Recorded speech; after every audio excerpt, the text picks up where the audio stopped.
of the Lord. Praise to you, Lord Jesus Christ.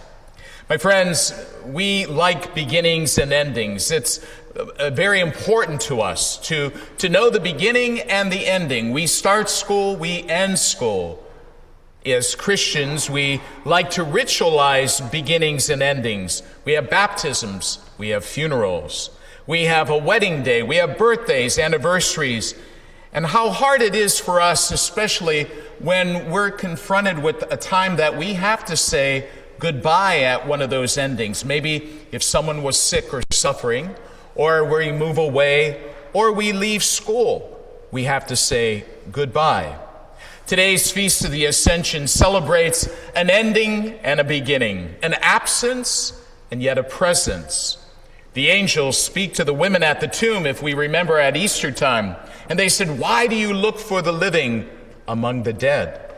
And today in the reading from the Acts of the Apostles, the angels say, "Men of Galilee, why do you stand looking up to the sky?"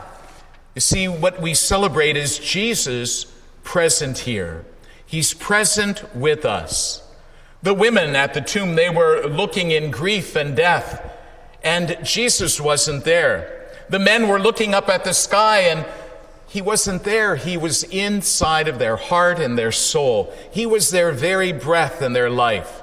And so they were no longer filled with being afraid or with fear, but they returned to Jerusalem and they were filled with joy, always praising God.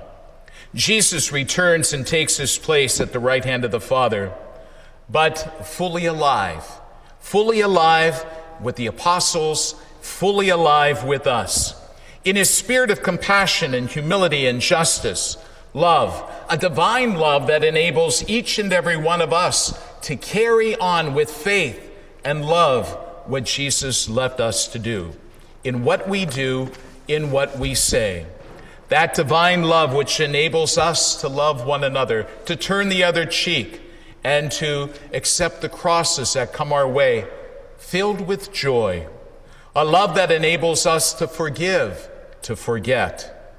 A love in which we see his face and we feel his presence in the bread and the wine, which is blessed and broken and poured.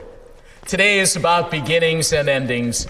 It's about a promise made to us and to his church. Jesus says, "Don't be afraid. I am with you. I am with you to the end of time." Let's accept that love, that faith, and remember that we're called as his holy people to walk in his footsteps, to bring his love and his peace to one another.